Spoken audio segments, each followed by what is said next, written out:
left-hand corner of Death Aura LE, we have the Filipino Zerg player, the Red Zerg, representing Team Liab Esports. It is EnDerr. And no. Yeah. Go on. I was just gonna say, I don't really get to cast EnDerr that much as well. To be fair, I don't get to cast either of these players that much because time zones for RiSky, and for EnDerr, I believe he has internet issues or something like that, so he just doesn't play in a lot of these sort of weekly events. But every time I get to cast EnDerr, I cannot help myself. I have to say his legal name, Caviar Napoleon Maquises Acampado.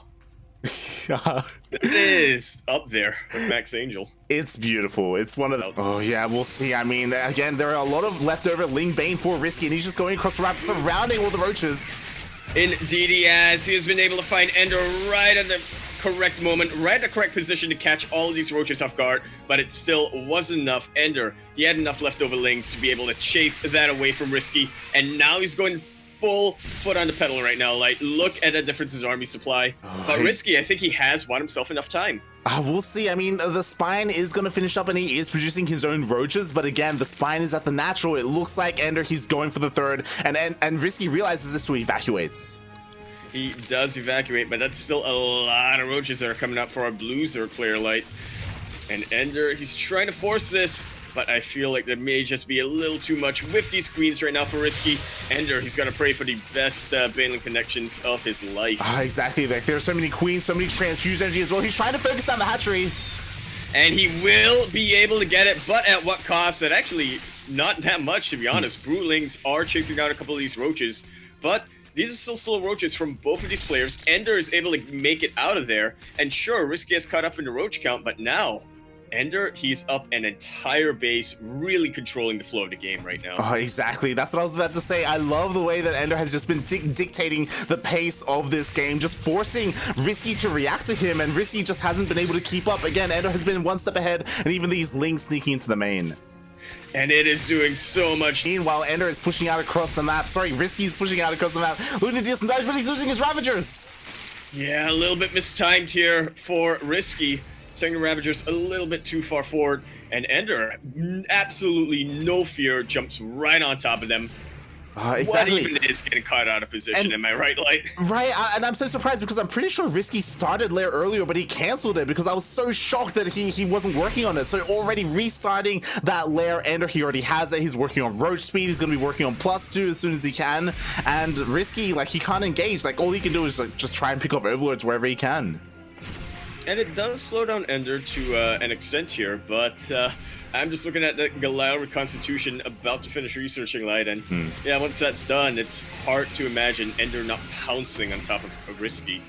Exactly, right? Like, that's what EnDerr's waiting for. He's waiting for that roach speed to finish up. Once it finishes, then he can just push out across the map, catch anything that RiSky has, and RiSky realizes this. He doesn't want to be caught out in the middle of the map. He pulls back, continuing to snipe off whatever Overlords he can. And I do quite like that a lot. RiSky, you know, getting a little bit of damage here and there, slowing down EnDerr, but most importantly, just trying to regroup, trying to find a position where ideally he can catch RiSky off guard, but RiSky, or EnDerr rather, I should say, we call him the General for a reason, and it's not just because his name's Napoleon. That's part of it. But we do have, RiSky's finally going to be able to deal some damage. A massive Ling run by gets into the natural of EnDerr. Alright, there's some decent mineral walking and some decent drone drilling, but a lot of them do still go down for EnDerr. And we're getting into a bit of a pseudo base trade scenario right now. Like, RiSky has definitely caught up in terms of the army. Not quite equal, but enough to fight, especially up this ramp, especially with that spine crawler. Oh, exactly. Like, EnDerr, he kills the third base, which is nice, but he's struggling so much to push up the ramp into that spine, into all those Ravagers. And now his spine crawler got revealed, his drones have gone down. EnDerr, for the first time this game, I do believe, is below interest. And the queens will catch up, but EnDerr, I feel like he can get quite a lot done here. Now with the transfuse from the queens, though. Ooh, nice transfuse. There are enough queens to push the army back. Meanwhile, I love this. We have corruptors on the way for RiSky. This is a good, like, kind of backbone to the air.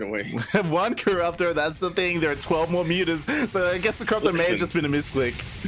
Listen, that Corruptor is going to be the tank. It's going to soak up all of the splash damage from the Mutas. Exactly. EnDerr, his Mutalists, they want to get fire, but they're not going to get anything. Here comes another big engagement.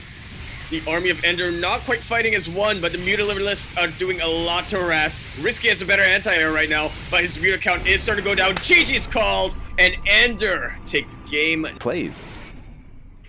Oh yeah, he may have learned a little bit from Miomaika, but definitely not from EnDerr. And yeah, we'll see if things in game number 2 will go the same way, or if it'll go a little different.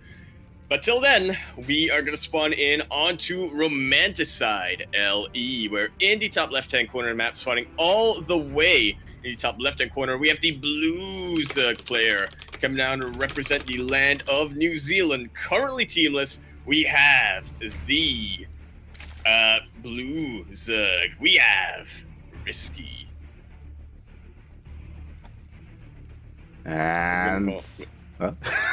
I was going to call him the Epic, but I forgot he was... He's skipping the bailing nest, and he's just going for those things to deny that third. He is pulling a little bit off of Demi's book, but here come the Banelings. EnDerr, he's got to make a decision. Will he commit or will he turn around? Ooh. Only one of those decisions is correct, by the way. He is committing. Yeah. So, and he's actually doing a fantastic oh job my of sniping these God. Banelings. There's only one that's still production light, and it's looking to get surrounded. Jesus Christ, 3 Banelings went down to 3 Lings. Like, that was amazing to see it, but there's one still Baneling. Oh. But it also gets sniped by only a single Zergling. Okay, maybe they took 2 Zerglings down that time, but that was absolutely insane to watch from EnDerr. The micro, absolutely on point today. That was beautiful. And again, you can argue, you know, when it comes to these 2 players, there is a bit of a ping advantage for one of them, but regardless, EnDerr taking full advantage of that, trading so well. I mean, he almost got a queen in the end. The third base did stay up for RiSky, but behind this EnDerr, he has roaches. Yeah, honestly, all in all, that was a very nice ult coming out from RiSky. Even though he traded a little bit inefficiently with those Banelings, EnDerr just did not have the muscle to really assert himself there. And now we're seeing the counterattack. EnDerr still, as you said, the roaches are on the way, but they are on the way. They're not out right now looking to take out these Lings, but RiSky not going to be pushing his luck. Keep backing away. Yeah, we do see RiSky. He's just trying to do something with all these Lings that he made early on, right? Fences up before these Lings manage to make it all the way through, especially when you still have that mineral wall up. Oh yeah, definitely. Like, we'll see how this game plays out. I haven't seen too many long macro ZVZs on Romanticide. Romanticide, for the most part, has turned out to be the eternal empire of this map pool. Like, a lot of longer games, a lot of macro games. It's a little bit easier to secure a third. Yeah, it's pretty interesting how this map has shaped up. Yeah, I was looking at the mineral walls in this map, and I thought, yes, the next golden wall. But you're right, it is much more like Eternal Empire as far as how the games that we've seen have gone. Yeah, it does kind of lean a little bit more to that macro style. Meanwhile, both players, they have finished up their lairs, they're working on their roach speed, but oh my god, look what EnDerr's going for.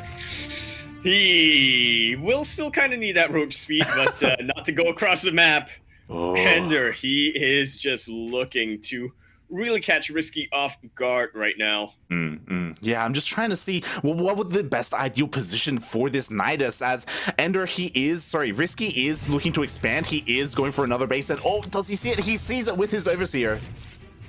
Does Richard see that? And that just sets off all the alarm bells in RiSky's head right now. He is going to be scouting every opening of his bases right now, making sure that they are sealed as tight as possible.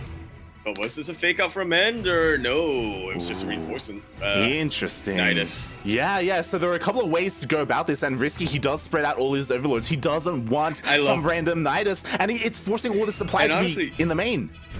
Exactly, and I love this from EnDerr. He's still sort of pretending that he wants to get this Nidus off in the main or something like that, sending the Overseer around, just really making sure that RiSky is not comfortable. EnDerr is pushing through. He found a way to get a complete surround on RiSky's army. And with that, look at the position right now for EnDerr's roaches. The boys have been pulled, but it's not going to help whatsoever. RiSky's army just completely evaporating. Oh my god, the map working against RiSky. The ramp was so large, he just goes on through, and wow, the map is impossible. GG.